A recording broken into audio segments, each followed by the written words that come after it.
Hi guys and girls, I'm Obsidian Ant and this is Warframe. So at this point, Warframe is a pretty well known game, and whilst I've never actually covered it on this channel, it's nonetheless a game that has kept my attention over the years. Now, I'm a huge fan of PvE combat, and as you know, I love sci-fi games. Warframe then brings a good mix of both. Over this weekend, Warframe developer Digital Extremes held TennoCon, a yearly Warframe convention. And they had a couple of very impressive, extremely heavy-hitting announcements, and these came in the form of reveals for Warframe's next two updates. And without a doubt, fans of space games are going to want to stick around to hear about the second of these updates called Railjack, and you can see a little footage of that in the background right now.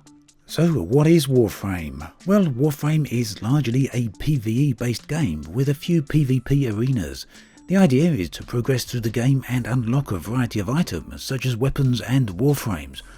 And warframes are the biomechanical units through which you play and interact with the environment, as well as conduct all the combat. Now, as this is a free-to-play game, this gear can also be purchased with real-world cash. However, that said, Warframe is largely considered to be a fair free-to-play game. In other words, whilst paying cash will unlock these items for you, it doesn't necessarily give you an unfair advantage, and that really is basically the principle behind Digital Extremes' approach to Warframe. Over the 5 years of the game's lifespans, however, that hasn't always been the case, but ultimately today it's generally very well balanced in terms of its microtransactions. A testament to the game's balance and success can be seen in the fact that it's consistently in the Steam top 10 games in terms of concurrent players. Now, for me personally, one of the very interesting things about Warframe is that it was initially designed as a minimal viable product with the intent to iterate upon over the course of its lifespan. And this has proven to be very much a winning formula, no doubt helped by the fact that Digital Extremes listen very closely to their community. There's actually a number of very good examples of this, and one such was an exploit players found to traverse the maps very quickly. Instead of nerfing this, Digital Extremes built upon the gameplay the players had chanced upon. Warframe's development is full of stories like this. In short then, in just a few years, Warframe has developed from a shooter set in relatively small arenas to a game with full-scale open-world maps, and very soon now full-on space ship-to-ship combat. So what's the big deal with the two new upcoming updates then? Well, firstly, Fortuna, the nearest update, is going to open up the game with a new hub which players can explore in between missions. This hub is a massive underground complex that has a number of cyberpunk themed visuals. Fortuna also comes with a new massive open world map set on Venus. The update will also come with a new faction called the Solaris, adding to the already numerous factions of the game. Gameplay on Venus will include various mission types, combat, as well as luring and tracking animals. The Fortuna update is scheduled for an autumn 2018 release. Now, for fans of space games though, it's likely the later update called Railjack will be of particular interest. Railjack will allow players to enter ships on the surface of planets, fly up into orbit, and then engage in ship-to-ship combat. What's more, as this is primarily an FPS game, the shooter aspect of the game will still very much be present. Players will have to repel boarders from their ships, for example, and further, players will be able to leave the ship whilst in space and engage in EVA combat using their Warframe.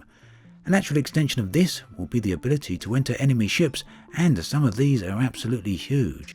So all of this unfolds in a cooperative PvE environment, so you can fly the ship whilst a buddy repels boarders and another friend drops into space with a plan to enter an enemy ship.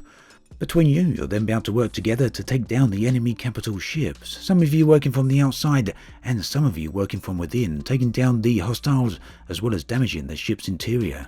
In fact, when you take your ship up into space, you'll be able to take 3 friends along with you. What's more is that to all intents and purposes, this happens seamlessly with perhaps a very few very well hidden loading screens.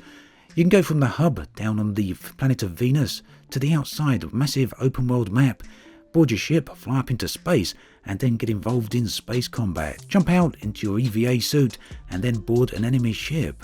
So yes, epic stuff indeed. The only downside at the moment is that right now there's no release date for Railjack, and it's quite possible that it could be anything up to a year away. What's really worth keeping in mind about Warframe is the pace and progression of the game's development. Digital Extremes' intents for the game have become very clear. Ultimately, Warframe will be a fully fledged sci-fi environment with the ability to walk around hubs that essentially constitute towns. Outside of these hubs, the open world maps are filling up with activities beyond pure combat, and the animal tracking is a great example of this direction.